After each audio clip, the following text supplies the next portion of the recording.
নমস্কার বন্ধুরা, ব্যাচেলার কিচেনে আপনাদের স্বাগত জানাই। আবারও একটা নতুন ভিডিও নিয়ে চলে এলাম। এখানে আজকে স্পেশাল ভিডিও হবে। এখানে পেঁয়াজ, টমেটো, আলু কেটে নিলাম কুচি কুচি করে। আর এদিকে মশলাগুলো রেডি করার জন্য ধুয়ে নিয়ে নিলাম। আর এখানে উল মানে মাশরুমগুলা বাজার থেকে কিনে এনেছিলাম। মাশরুমগুলা একদম তরতাজা মাশরুম। আর একটু প্যাকেটের মধ্যে রেখে দিয়েছিলাম, তো ফ্রিজ নেই আমার রুমে, তার জন্য একটু লালচে টাইপ হয়ে গেছে। তো মাশরুমগুলো ধুয়ে রেডি করে নিলাম। আর এখানে কারকোলগুলো ভাজাতে বসিয়ে দিলাম।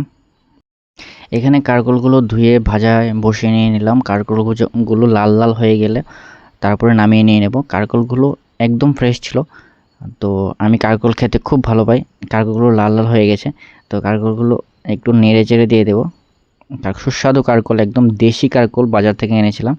তো এখানে সুস্বাদু ভাজাগুলো হয়ে যাচ্ছে, তেলটা একটু নেড়ে চেড়ে দিয়ে দেবো। এই কারকোলগুলো আমি লোকাল একজন থেকে এনেছিলাম। আর এখানে ধনেপাতাগুলো ধুয়ে রেডি করে নিলাম। এটা বিলাতি ধনেপাতা হয় আমাদের এখানে বলে, বিলেতি ধনেপাতা। আর বিলেতি ধনেপাতাটাকে কুচি কুচি করে কেটে নিয়ে নিলাম। এখানে মশলাগুলো গ্রাইন্ড করে নিলাম। আমার রেডিমেড একটা এই মেশিনটা দিয়ে আমি মশলাগুলো গ্রাইন্ড করে নিয়েছি। তো ভিডিওগুলো কেমন লাগছে কমেন্টে অবশ্যই বলবেন। আর এখানে সবগুলো উপকরণ রেডি করে নিলাম। তারপরে ভাজাগুলো হয়ে গেছে, ভাজাগুলো আরেকটু লাল লাল হলে নামিয়ে নিয়ে নেব। এখানে পেঁয়াজগুলো আর মশলাগুলো ভাজাগুলো নামিয়ে নিয়ে নিলাম, তারপরে রেডি করব। ভাজাগুলো হয়ে গেছে, তারপরে উলের রেসিপিটা রেডি করব।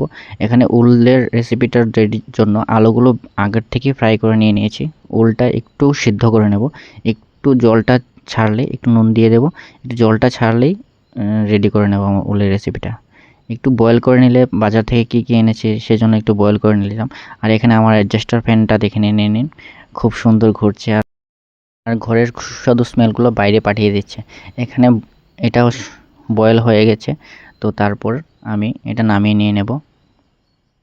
তারপর এটা নামিয়ে একটু ঠান্ডার জন্য রেখে দেবো। আর এখানে তেলটা দিয়ে দিয়েছি, তেলটা একটু গরম হলে পেঁয়াজগুলো তার মধ্যে ঢেলে দিয়ে দেবো। পেঁয়াজগুলো যখন লাল লাল হবে তখন মশলাটা রেডি করে নিয়ে নেব। এখানে পেঁয়াজটা রেডি আছে, তো পেঁয়াজটা তার মধ্যে দিয়ে দিয়েছি। পেঁয়াজটা লাল লাল হবে। আর একটা রিকোয়েস্ট করতে পারি, আমার চ্যানেলটাকে একটু সাবস্ক্রাইব করে দিন। আর এছাড়া আর কিছু করতে পারবো না, সব আপনাদের ইচ্ছা। এটা আমার পুরানো সেটআপ, তো পুরানো সেটআপটা আপগ্রেড করেছি এখন। তো এটা পুরানো ভিডিও। মশলাটা এটার মধ্যে দিয়ে দিলাম। মশলাটা রেডি হয়ে গেছে।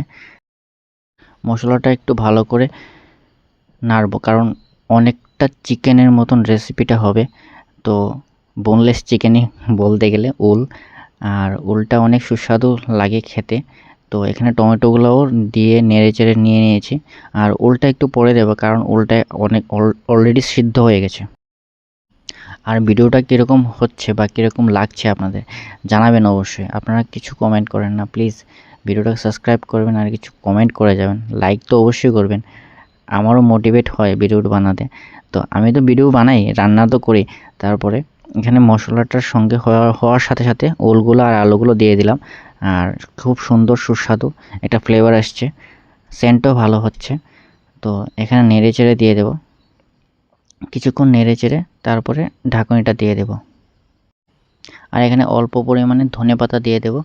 ধনেপাতাটা একটু ফ্লেভারের জন্য, মানে বেশি পরিমাণে দিলে উলের যে একটা স্বাদ সেটা চলে যায়। তো অল্প পরিমাণে ধনেপাতা দেব, 2টা ধনেপাতা দিলেই এনাফ। তো একটা বিলাতি ধনেপাতা, তো তারপরে ঢেকে দিয়ে দেবো। তারপরে আমার উলটা রেডি হয়ে গেল।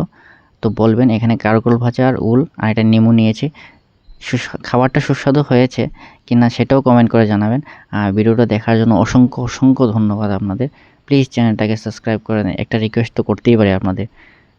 তো ভিডিওটা দেখার জন্য অসংখ্য ধন্যবাদ। আর আমি খাচ্ছি, আপনারা উপভোগ করুন, আপনারাও নিজে বানিয়ে খাবেন।